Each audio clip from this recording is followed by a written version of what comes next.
যারা কিছুদিন আগে এখানে ইনসাফ যাত্রা এদের অভিধানে এই ডিওয়াইএফআই না কেই আছে, গায়ে দেয় না মাথায় মাখে আমি জানি না, এদের অভিধানের কোথাও আপনি কোন বাংলা শব্দ পাবেন না, উর্দু শব্দ।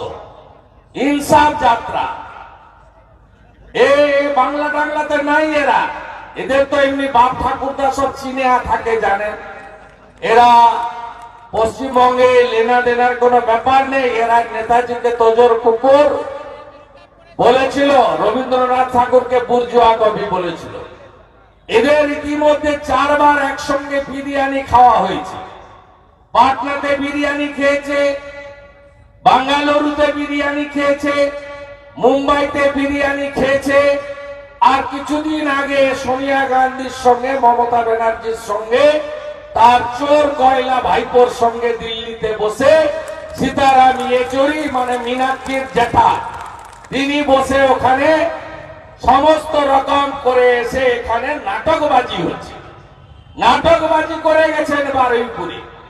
একদিকে তোলামূল, আপনাদের কিচ্ছু করতে হবে না, নিজেরাই নিজেদের গুতগুতি করে মরছে। কিছুদিন আগে এখানে চন্দন মন্ডল, দিলীপ হালদাররা আছে। আমি গেছিলাম জয়নগরের ওই গ্রামে, কি করেছে আপনারা দেখলে চোখে দেখতে পাবেন না। সেখানে এক অত্যাচারী উপপ্রধান তৃণমূলের, তাকে তৃণমূলের লোকেরাই খুন করে দিয়েছে। এখানে কদিন আগেই ঘটেছে বারুইপুরে। এখানকার যিনি এমএলএ বাবু আছেন, তিনি তো বিধানসভা থেকে আমাকে তাড়াতে পারলেই বাঁচেন।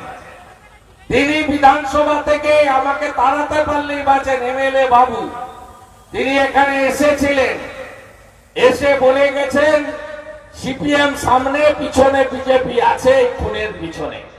আমরা কোথাও নেই, এদের আপনাদের কিছু করতে হবে না, এমনিতেই এরা চলে যাবে। আপনারা শুধু জনগণকে ঐক্যবদ্ধ করুন, মানুষকে জাগ্রত করুন। আমি 34 বছরে আমাদের শিক্ষা, আমাদের কর্মসংস্থান, শিল্পকে ধ্বংস করা সিপিএম এর বিরুদ্ধে বলে আমি আপনাদের বেকার যুবক যুবতী এবং যুব সমাজকে কিভাবে ধ্বংসের কিনারায় এই মমতা ব্যানার্জি আর তার কোম্পানি নিয়ে যাচ্ছে সে কথা 2-4 কথায় বলে আমি প্রস্থান করব। আপনারা 34 একটু আগে রঞ্জন বলছিল যে প্রাথমিকে ইংরেজি তুলে দিয়েছিল 15 বছর ধরে, লিখেছিল মাতৃভাষায় মাতৃদুগ্ধ। 15 বছর পরে ইংরেজি ফিরিয়ে এনে বলেছিল ভুল করেছে। কম্পিউটার প্রচলন বন্ধ করে দিয়েছিল এই কমরেডরা, এবং পশ্চিমবাংলার শিল্পের যে সর্বনাশ হয়েছে তার শুরু এদের সময়কালে হয়েছিল। আপনারা জানেন 1 কোটি বেকার পশ্চিমবাংলায় সৃষ্টি করে 2 লক্ষ কোটি টাকা ঋণের বোঝা চাপিয়ে বাংলাকে ধ্বংস করে চলে গেছে। আপনি কলেজে স্কুলে যেখানে যাবেন সেখানে দেখবেন সিপিআইএম এর নেতাদের আত্মীয় স্বজনরা তারা সেই সময়কালে তারা চাকরি পেয়েছে। এ কথাটা সত্য। সিপিএম চাকরি পেয়েছে, তাদের নেতাদের ক্যাডারদের চাকরি দিয়েছে চিরকুটে, আর তৃণমূল চাকরিগুলো বেচেছে। অর্থাৎ কয়েনের এদিক যা ওদিক তাই। আপনার আমাদের এই বাংলায় কংগ্রেস টেস্টেড এবং রিজেক্টেড, সিপিএম টেস্টেড এবং rejected, Trinamool tested, would be rejected. Rejected এর পথে হ্যাঁ কি না বলুন? তৃণমূলকে কেউ ভোট দেবে? আর ভোট দেবে না তৃণমূলকে। তাই একমাত্র টেস্ট আপনারা বিজেপি সরকারের পাননি। আপনাদের হাতে স্মার্টফোন আছে, টিভি দেখেন, আপনারা বেড়াতে যান, তীর্থ করতে যান, আপনারা কামাখ্যা মায়ের মন্দিরে পুজো দিতে গিয়ে আসামের চিত্রটা দেখতে পাচ্ছেন হেমন্ত বিশ্ব শর্মা কিভাবে পরিবর্তন করেছে। আপনারা উত্তরপ্রদেশে যখন যান, বেনারসে কাশীধামে যখন যান, অযোধ্যায় যখন যান, 22শে জানুয়ারির পরে তো আরো বেশি করে যেতে হবে। আপনারা উত্তরপ্রদেশের পরিবর্তন আপনারা দেখতে পেয়েছেন। আপনারা মধ্যপ্রদেশের মহাকালে উজ্জয়িনীতে যখন যান, তখন মধ্যপ্রদেশে শিবরাজ সিং চৌহানের নেতৃত্বে বিজেপি সরকার কিভাবে পরিবর্তন এনেছে প্রতিটা ক্ষেত্রে আপনারা সেই জিনিস দেখে এসেছেন বাংলার মানুষ। তাই বাংলাতে একমাত্র বিকল্প, বিশ্বাসযোগ্য বিকল্প, নো সেটিং অপোজিশন এবং সুশাসন আর সুরক্ষা, এই দুটো যদি কেউ দিতে পারে সেটা ভারতীয় জনতা পার্টি পারবে। আমাদের দুটো লক্ষ্য, বাংলার মানুষকে সুশাসন দেওয়া আর বাংলার মানুষকে বিশেষ করে মা বোনেদের, সংখ্যালঘুদের, দলিতদের, জনজাতিদের, প্রান্তিক মানুষদেরকে, সুন্দরবনে থাকা মানুষদেরকে সুরক্ষা প্রদান করা। এই দুটো কাজ যদি কেউ করতে পারে, ডবল ইঞ্জিন সরকার পারবে, নরেন্দ্র মোদীর আশীর্বাদ ধন্য সরকার পারবে, রাষ্ট্রবাদী সরকার পারবে, বিজেপি পারবে, অন্য কেউ পারবে না। তাই আপনাদের কাছে আমি বলবো যে পশ্চিমবঙ্গে বেকার যুবক যুবতীদের অবস্থা কি? অবস্থা ভয়ঙ্কর।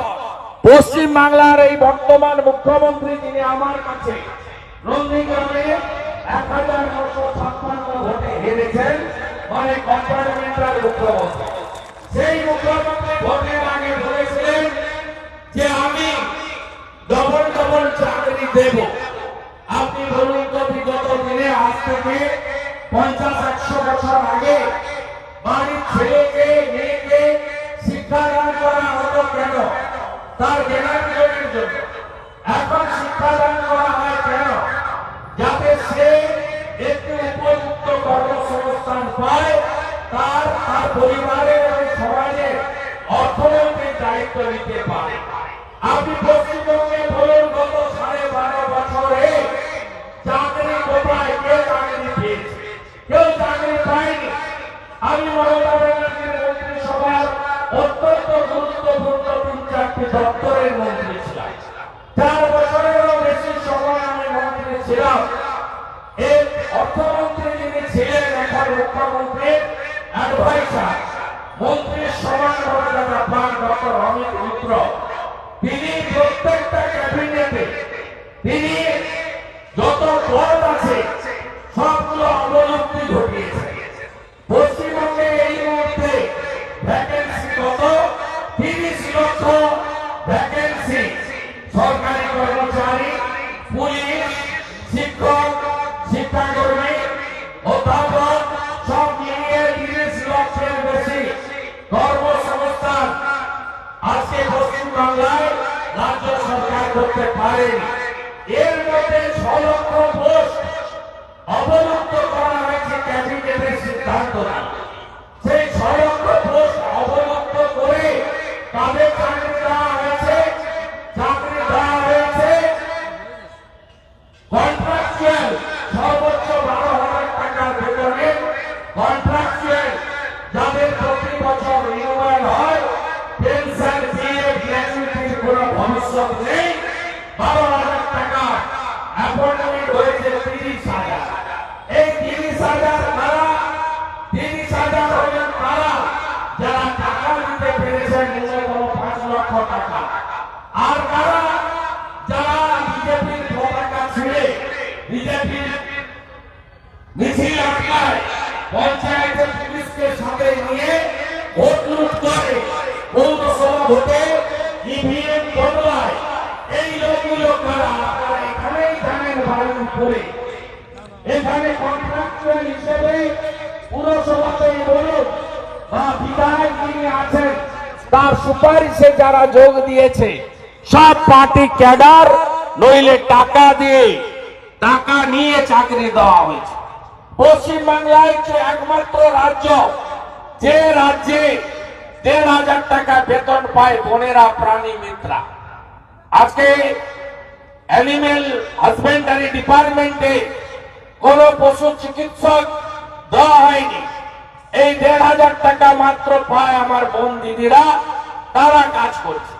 আইসিডিএস বলুন, আশা বলুন, ভিএলই বলুন, ভিআরপি বলুন, ভিলেজ পুলিশ বলুন, সিভিক ভলেন্টিয়ার বলুন, ডাটা এন্ট্রি অপারেটর বলুন, পার্ট টাইম টিচার বলুন, ভোকেশনাল বলুন, প্রত্যেককে তাদের সমকাজে সম বেতন তো দূরে থাক, তাদেরকে ন্যূনতম বেতন দেওয়া হয় না।